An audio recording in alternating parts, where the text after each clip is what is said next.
तो नमस्कार, जय हिंद दोस्तों। आप सबका एक बार फिर से स्वागत है आपके अपने YouTube channel technical with S में। दोस्तों, हम हाजिर हैं आप लोगों के लिए एक और बहुत इंपॉर्टेंट क्लास के साथ, जो कि फिटर टर्नर और मशीनिस्ट वालों के लिए बहुत ही इंपॉर्टेंट एमसीक्यू होने वाले हैं आज की क्लास में। दोस्तों, हम आप लोगों के लिए डेली सुबह 8 बजे एमसीक्यू लाते हैं, जो फिटर टर्नर मशीनिस्ट वालों के लिए होते हैं, जो कि किसी भी कॉम्पिटेटिव एग्जाम में बार बार पूछे गए हैं। और जो है ये समझ लीजिए पूछे जाने की 100% संभावना है, जो एमसीक्यू हम आप लोगों को डेली सुबह 8 बजे कराते हैं। तो दोस्तों, इस सेशन को शुरू करने से पहले जो लोग नए जुड़े हैं इस सेशन से, प्लीज़ वो चैनल को सब्सक्राइब कर लेंगे और हमारे साथ जुड़ जाएंगे, क्योंकि हम आप लोगों के लिए डेली एमसीक्यू क्लास करा रहे हैं। आपको जो है जो भी टेक्निकल एग्जाम, आईटीआई, सीआईटीएस या पॉलीटेक्निक, कुछ भी आपकी अपडेट या नोटिफिकेशंस आती हैं, उसके बारे में आप लोग को लगातार अपडेट करते रहते हैं। आपके एग्जाम की प्रिपरेशन आप लोग को करा रहे हैं। तो ये चैनल आप लोगों के लिए बहुत ही हेल्पफुल होने वाला है दोस्तों। आप इससे ज़रूर जुड़ जाइए, अपने चैनल को जो है सब्सक्राइब कर लीजिए और जो है बेल आइकन को भी प्रेस कर दीजिएगा, ताकि आपको कोई भी नोटिफिकेशन मिस ना हो। तो चलिए दोस्तों, आज के इस सेशन को शुरू करते हैं। दोस्तों, आज के इस सेशन में हम वर्नियर जो है, वर्नियर से जुड़े हुए महत्वपूर्ण 25 प्रश्न को देखने वाले हैं। तो चलिए, आज का पहला क्वेश्चन जो है दोस्तों, बात करते हैं कि वर्नियर हाइट गेज के उस पुर्जे का नाम क्या है जिस पर मुख्य पैमाने के भाग अंकित होते हैं। तो आपको बताना है वर्नियर हाइट गेज कह लीजिए या ऊंचाई गेज कह लीजिए, उसकी उस पुर्जे का नाम क्या है जिस पर मुख्य पैमाने के भाग अंकित होते हैं। बेस, धरन, वर्नियर स्लाइड या वर्नियर प्लेट। तो आपका जो बीम होता है, इसे बीम बोलते हैं अंग्रेजी में। क्या बोलते हैं दोस्तों? बीम, BEAM, बीम बोलते हैं, जिसे धरन बोलते हैं। तो आपका जो धरन होता है या बीम होता है, उसी पर आपका जो है मुख्य पैमाने का भाग अंकित होता है वर्नियर हाइट गेज या ऊंचाई गेज में। तो इसका राइट आंसर क्या हो जाएगा दोस्तों? राइट आंसर बी सही हो जाएगा। बढ़ते हैं नेक्स्ट क्वेश्चन की तरफ। तो दोस्तों, आज का नेक्स्ट क्वेश्चन है दोस्तों, ये पीडीएफ बनाते टाइम थोड़ा गलती हो गई है। गलती यही हुई है कि जो आपके क्वेश्चन है उसको मैंने सेट नहीं किया, गलती से भूल गया।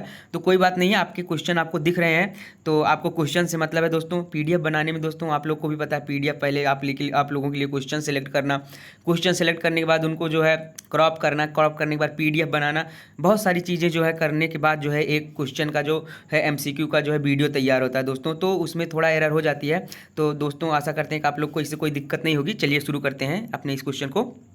तो ये जो क्वेश्चन है दोस्तों, वर्नियर हाइट गेज का प्रयोग किया जाता है। तो वर्नियर हाइट गेज का उपयोग क्यों किया जाता है क्यों किया जाता है, ये तो आपको पता है कि आप लोग को हाइट को मेजर करने के लिए या मार्किंग करने के लिए, समांतर लाइनें खींचने के लिए वर्नियर हाइट गेज का उपयोग किया जाता है। तो यहाँ पर पूछ रहा है वर्नियर हाइट गेज का प्रयोग किया जाता है सरफेस प्लेट के साथ, मार्किंग टेबल के साथ, कोण प्लेट के साथ या फेस प्लेट के साथ। तो आपका किसके साथ उपयोग किया जाता है? तो आपका जो ये वर्नियर हाइट गेज है, इसका उपयोग सरफेस प्लेट के साथ किया जाता है। किसके साथ? सरफेस प्लेट के साथ। आपका राइट आंसर क्या हो जाएगा? आपका राइट आंसर जो है, सॉरी दोस्तों, अगर बात करें दोस्तों वर्नियर हाइट गेज का उपयोग अगर बात करें, ये क्वेश्चन में थोड़ा कन्फ्यूजन हो रहा है कि सरफेस प्लेट पर भी हम इस्तेमाल करते हैं, क्योंकि सरफेस प्लेट पर रख करके करते हैं, मार्किंग टेबल पर भी रख कर करते हैं। लेकिन अगर इसके राइट आंसर की बात करें दोस्तों, तो इसका राइट आंसर हो जाएगा सी।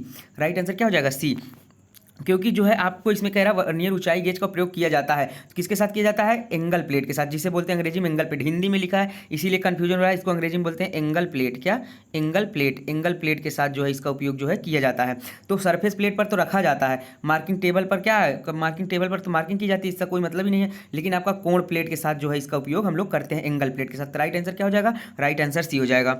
बढ़ते हैं नेक्स्ट क्वेश्चन की तरफ कि निम्न में से वर्नियर हाइट गेज का कौन सा कार्य नहीं है। तो बताना है आपको वर्नियर हाइट गेज का कौन सा कार्य नहीं है। वर्कपीस को ऊंचाई चेक करना, किसी बेलनाकार जाप का केंद्र बिंदु ज्ञात करना, 0.02 mm की शुद्धता में मार्किंग करना, या फिर किसी झिर्री या चौड़ाई को चेक करना।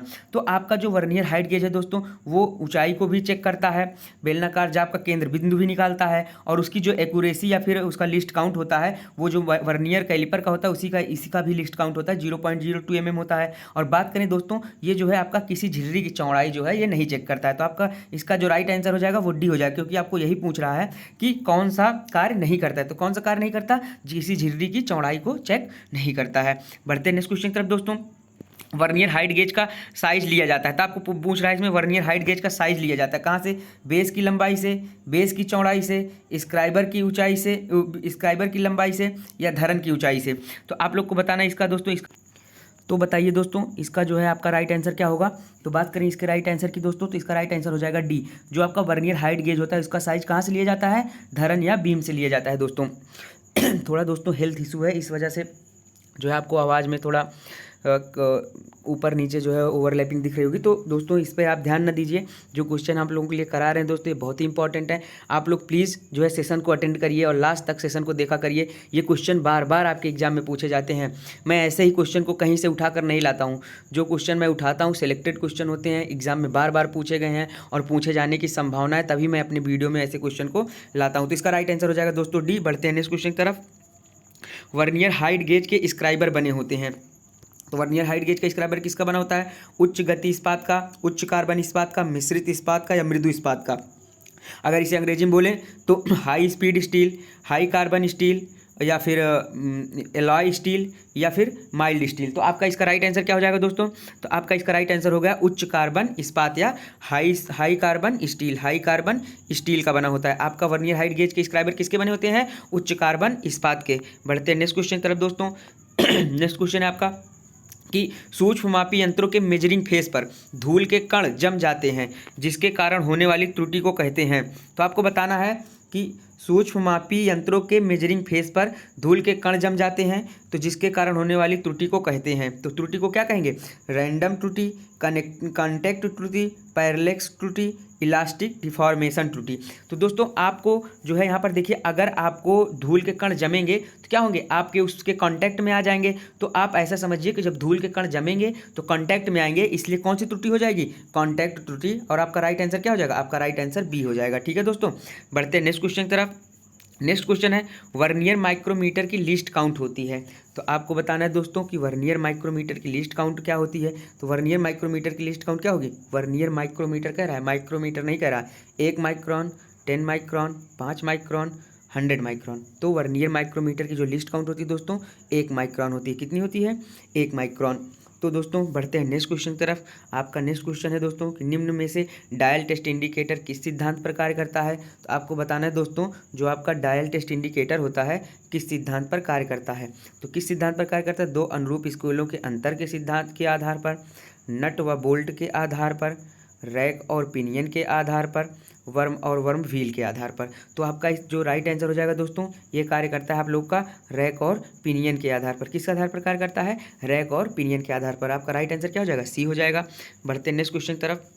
वर्नियर हाइट गेज द्वारा मार्किंग करते समय वर्कपीस को, जो आप कह रहे हैं इसमें क्वेश्चन में कह रहा है कि वर्नियर हाइट गेज से जब मार्किंग करते हैं तो वर्कपीस को हाथ से पकड़ना चाहिए, एंगल प्लेट का सहारा देना चाहिए, बिना किसी आश्रय के रखना चाहिए, किसी अन्य जाप के सहारे रखना चाहिए। तो आपको अभी मैंने जस्ट इससे पिछले भी बताया था, पीछे भी बताया था। तो जो आपका वर्नियर हाइट गेज से जब मार्किंग करते हैं तो वर्कपीस को एंगल प्लेट का सहारा देना चाहिए। किसका सहारा देना चाहिए? एंगल प्लेट का सहारा देना चाहिए। ठीक है दोस्तों, एंगल प्लेट के साथ मार्किंग करनी चाहिए। और वर्नियर हाइट गेज किस पर रखा जाता है? आपका किसके? सरफेस प्लेट पर रखा जाता है। ये क्वेश्चन भी याद रखिएगा, सरफेस प्लेट पर रखा जाता है और एंगल प्लेट का सहारा देना चाहिए। आपका राइट आंसर बी हो जाएगा। बढ़ते हैं नेक्स्ट क्वेश्चन की तरफ दोस्तों कि वर्नियर हाइट गेज के साथ स्क्राइबर आते हैं। तो जो वर्नियर हाइट गेज होता है उसके साथ जो स्क्राइबर आते हैं, जो वर्नियर हाइट गेज होता है आप लोग का दोस्तों, उसके साथ जो स्क्राइबर आते हैं, स्ट्रेट स्क्राइबर आता है, ऑफसेट स्क्राइबर आता है, उपरोक्त ए और बी दोनों आते हैं। तो बात करें दोस्तों इसके राइट आंसर की, तो इसका राइट आंसर सी हो जाएगा, क्योंकि स्ट्रेट स्क्राइबर भी आता है और ऑफसेट स्क्राइबर भी आता है। तो इसका राइट आंसर हो जाएगा दोस्तों सी। ठीक है दोस्तों, बढ़ते हैं नेक्स्ट क्वेश्चन की तरफ। नेक्स्ट क्वेश्चन है जिस वर्नियर कैलिपर के मेन स्केल की 49 mm दूरी को वर्नियर स्केल के 50 बराबर भागों में बांटा गया हो, उसकी लिस्ट काउंट निम्न में से क्या होगी। तो बताना है आपको लिस्ट काउंट क्या होगी भैया।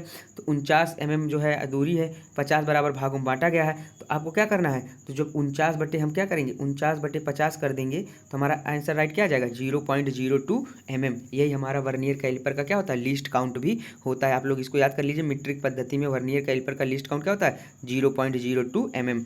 बढ़ते हैं नेक्स्ट क्वेश्चन की तरफ दोस्तों। नेक्स्ट क्वेश्चन आप लोग का यूनिवर्सल वर्नियर कैलिपर द्वारा कौन सा माप किया जाता है। तो आपको बताना है यूनिवर्सल वर्नियर कैलिपर द्वारा कौन सा माप किया जाता है? बाहरी माप, भीतरी माप, गहराई की माप, उपयुक्त सभी। तो आपको इसमें क्या होगा राइट आंसर? आपकी जो है ऑप्शन डी राइट हो जाएगा, क्योंकि आपका उपयुक्त सभी, क्योंकि आपका यूनिवर्सल वर्नियर कैलिपर से बाहरी माप भी निकालते हैं हम, भीतरी माप भी और गहराई की माप भी। तो आपका राइट आंसर क्या हो जाएगा इसमें? राइट आंसर हो जाएगा डी दोस्तों। बढ़ते हैं नेक्स्ट क्वेश्चन की तरफ। नेक्स्ट क्वेश्चन है वर्नियर कैलिपर के लॉकिंग स्क्रू पर कौन सी थ्रेड कटी होती है। तो वर्नियर कैलिपर के लॉकिंग स्क्रू पर जो थ्रेड कटी होती है दोस्तों, दिया गया पहला buttress thread, BSW thread, BA thread या फिर BSP थ्रेड। तो दोस्तों आपको एक चीज़ हम बता दें, जो हमने कल एक पढ़ा था कि जो आपका थिम्बल क्या कहते हैं माइक्रोमीटर में जो थ्रेड कटी हुई थी, वो थ्रेड कटी हुई थी आपकी बटरेस थ्रेड। लेकिन आपका जो यहाँ पर बात कर रहे हैं वर्नियर कैलिपर के लॉकिंग स्क्रू पर, तो BA thread, Beatrice association thread, क्या BA थ्रेड कटी होती है। आपका राइट आंसर क्या हो जाएगा? राइट आंसर C हो जाएगा। बढ़ते हैं नेक्स्ट क्वेश्चन की तरफ। वर्नियर कैलिपर का कार्य सिद्धांत निम्न में से कौन सा है? तो आपको बताना है वर्नियर कैलिपर का कार्य सिद्धांत कौन सा है। तो वर्नियर कैलिपर कार्य सिद्धांत की बात करें, नट बोल्ट का सिद्धांत, मेन स्केल व वर्नियर स्केल के अंतर, रैक और पिनियन का सिद्धांत, उपयुक्त में से सभी। तो आपका वर्नियर कैलिपर पूछ रहा है, तो वर्नियर कैलिपर का सिद्धांत होता है दोस्तों मेन स्केल व वर्नियर स्केल के अंतर के सिद्धांत पर आपका वर्नियर कैलिपर कार्य करता है। ठीक, बढ़ते हैं नेक्स्ट क्वेश्चन की तरफ दोस्तों।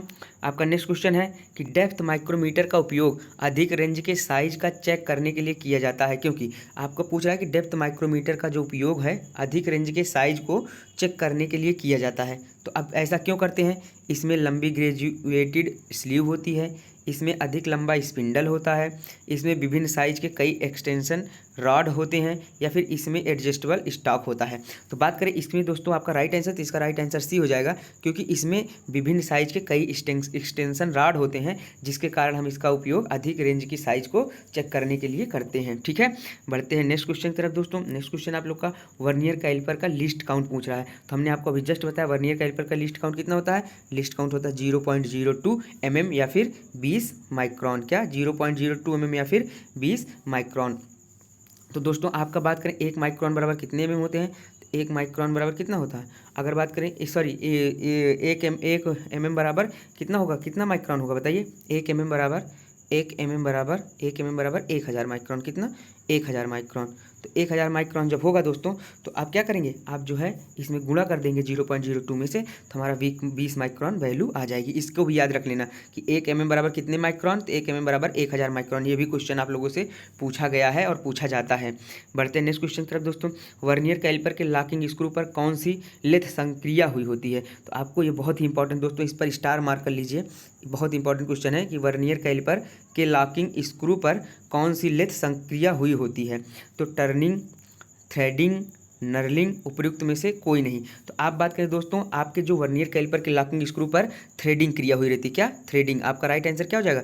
राइट आंसर आपका B हो जाएगा। तो जो वर्नियर कैलिपर के लॉकिंग स्क्रू पर लेथ की थ्रेडिंग संक्रिया हुई रहती है। बढ़ते नेक्स्ट क्वेश्चन की तरफ दोस्तों। वर्नियर कैलिपर द्वारा जाप का शुद्ध माप लेने के लिए निम्न में से किस भाग का प्रयोग किया जाता है? तो शुद्ध माप लेने के लिए किस भाग का उपयोग करते हैं? एडजस्टिंग स्क्रू व थंब नट का, वर्नियर स्केल के साथ, मेन स्केल के साथ, वर्नियर हेड या कैरेज के साथ। तो जो आपका जो है शुद्ध माप लेने के लिए हम लोग उपयोग करते हैं दोस्तों एडजस्टेबल स्क्रू व थंब नट का। तो आपका इसका राइट आंसर क्या हो जाएगा? राइट आंसर A हो जाएगा। तो दोस्तों जो आपका एडजस्टिंग स्क्रू व थंब होता है, तो उससे हम एडजस्ट करके जो है एकदम प्रिसीजन जो है मेजरिंग करते हैं। तो आपका राइट आंसर A हो जाएगा। बढ़ते हैं नेक्स्ट क्वेश्चन की तरफ दोस्तों। वर्नियर कैलिपर के किस भाग के साथ डेप्थ बीम या ये दोस्तों आपका क्वेश्चन ओवरलैप कर गया है। ये क्वेश्चन है आप लोग का कि वर्नियर कैलिपर के किस भाग के साथ डेप्थ बीम या फिर ब्लेड जो है आपका जुड़ा होता है। तो आपका दोस्तों इसका क्वेश्चन दिख नहीं रहा है, तो इसके लिए माफी दोस्तों। चलते हैं नेक्स्ट क्वेश्चन की तरफ। नेक्स्ट क्वेश्चन है आपका, इसका वैसे राइट आंसर ये होगा कि जुड़ा होता है। तो डेप्थ बीम किसके साथ जुड़ा होता है? वर्नियर स्केल के साथ, नाइफ एज वर्नियर कैलिपर के साथ, या वर्नियर हेड या कैरेज के साथ। तो जो आपका वर्नियर कैलिपर का डेप्थ बीम होता है वो जुड़ा किससे होता है दोस्तों? जुड़ा होता है वर्नियर हेड या कैरेज के साथ। लेकिन ये क्वेश्चन दिख नहीं रहा है, लेकिन आप यही जान लीजिए कि जो डेप्थ बीम होती है वो वर्नियर हेड या कैरेज के साथ जुड़ी होती है। बढ़ते हैं नेक्स्ट क्वेश्चन की तरफ। निम्न में से कौन सा वर्नियर कैलिपर का भाग नहीं है? तो वर्नियर कैलिपर का भाग कौन सा नहीं है? Main scale, anvil, locking screw, fix जा। तो फिक्स जा भी होता है, लॉकिंग स्क्रू भी होता है, मेन स्केल भी होता है। जो एनविल होता है ये माइक्रोमीटर का भाग होता है। क्या? माइक्रोमीटर का। तो कौन सा भाग नहीं है? तो आपका ऑप्शन B सही हो जाएगा। एनविल जो है वर्नियर कैलिपर का भाग नहीं होता है। बढ़ते हैं नेक्स्ट क्वेश्चन की तरफ। वर्नियर कैलिपर के डेप्थ बीम या ब्लेड का प्रयोग निम्न के लिए किया जाता है। वर्नियर कैलिपर के डेप्थ बीम या ब्लेड का उपयोग निम्न के लिए किया जाता है। तो आपका पहला ऑप्शन है स्टेप की गहराई चेक करने के लिए, स्लॉट के कीवे गहराई को चेक करने के लिए, ब्लाइंड होल की गहराई चेक करने के लिए। तो उपयुक्त सभी। तो आपका राइट आंसर हो जाएगा उपयुक्त सभी। मेन रीजन आपका जो वर्नियर कैलिपर का डेप्थ बीम का जो ब्लेड होता है या फिर बीम होती है वो गहराई चेक करने के लिए होती है। तो यहाँ पर देखिए चारों ऑप्शन में गहराई, तीनों ऑप्शन में गहराई चेक करने की बात कर रहा है। तो आपका इसलिए राइट आंसर क्या हो जाएगा? राइट आंसर D हो जाएगा। बढ़ते हैं नेक्स्ट क्वेश्चन की तरफ दोस्तों। नेक्स्ट क्वेश्चन आप लोग का वर्नियर कैलिपर के लॉकिंग स्क्रू का प्रयोग निम्न को लॉक करने के लिए किया जाता है। तो वर्नियर कैलिपर के लॉकिंग स्क्रू का उपयोग किसको लॉक करने के लिए किया जाता है दोस्तों? तो वर्नियर कैलिपर का लॉकिंग स्क्रू का उपयोग फिक्स जा को लॉक करने के लिए, मेन स्केल को लॉक करने के लिए, वर्नियर हेड या कैरेज को लॉक करने के लिए, उपयुक्त में से सभी। तो आपका बात करें दोस्तों, जो आपका राइट आंसर हो जाएगा वर्नियर कैलिपर के लॉकिंग स्क्रू का उपयोग करते हैं हम लॉक करने के लिए, हो जाएगा आपका राइट आंसर सी दोस्तों, क्योंकि वर्नियर हेड या कैरेज जो होता है वो स्लाइड करता रहता है, तो उसी को लॉक करने के लिए जो हम लॉकिंग स्क्रू का इस्तेमाल करते हैं। ठीक है, बढ़ते हैं नेक्स्ट क्वेश्चन करें दोस्तों। नेक्स्ट क्वेश्चन है आप लोगों का दोस्तों, वर्नियर बेवल प्रोटेक्टर स्टॉक बना होता है। तो वर्नियर बेवल प्रोटेक्टर का स्टॉक किसका बना होता है? इनवार स्टील का, हाई कार्बन स्टील का, ग्रे कास्ट आयरन का, लो कार्बन स्टील का। तो आपका राइट आंसर क्या हो जाएगा? ए हो जाएगा, इनवार स्टील का दोस्तों बना होता है। तो ये दोस्तों आज के इंपॉर्टेंट क्वेश्चंस थे आप लोगों के लिए दोस्तों। थोड़ा दोस्तों पीडीएफ जो है वो थोड़ा गलत बन गई है। गलत बनने का मतलब है सही नहीं बन पाई है, लेकिन दोस्तों जो क्वेश्चन हम आप लोगों के लिए लाते हैं सुबह 8 बजे एमसीक्यू के, वो बहुत ही इंपॉर्टेंट होने वाले हैं आप लोगों के किसी भी एग्जाम के लिए। CITS एंट्रेंस एग्जाम हो, लोको पायलट टेक्नीशियन एग्जाम हो, या फिर कोई भी UPR विनर लगने वाली है वो हो, या फिर आपका जो है DRDO, इसरो, बेल, सेल, जो भी वैकेंसी आती है, अगर आपकी ट्रेड थ्योरी से क्वेश्चन बन रहे हैं तो ये इंपॉर्टेंट क्वेश्चन है, आपके बार बार रिपीट होते हैं दोस्तों। आप दोस्तों जो है हमारी वीडियो की क्वालिटी पर मत जाइए, या फिर हमारी PDF कैसे बन रही है उस पर मत जाइए। आप सिर्फ इतना देखिए कि हम जो क्वेश्चन ला रहे हैं वो आप लोगों के लिए यूज़फुल हैं कि नहीं। अगर आप लोगों के लिए यूज़फुल हैं तो दोस्तों प्लीज़ उसको देखिए, क्योंकि हम आप लोगों के लिए जो है मेहनत करके क्वेश्चन ला रहे हैं दोस्तों। अगर आप लोग देखेंगे और तभी हमको जो है मोटिवेशन मिलेगा। और दोस्तों अगर वीडियो आपको पसंद आती है तो ज़रूर लाइक कर दिया करिए और चैनल को सब्सक्राइब कर लिया करिए, क्योंकि इसी से हमें मोटिवेशन मिलती है दोस्तों। तो चलिए दोस्तों आज की वीडियो को अब करते हैं यहीं पर ख़त्म। मिलेंगे कल की सुबह 8 बजे वाली क्लास में फिर से अच्छी MCQ क्लास के साथ। तो ठीक है दोस्तों, तब तक के लिए जय हिंद, जय भारत।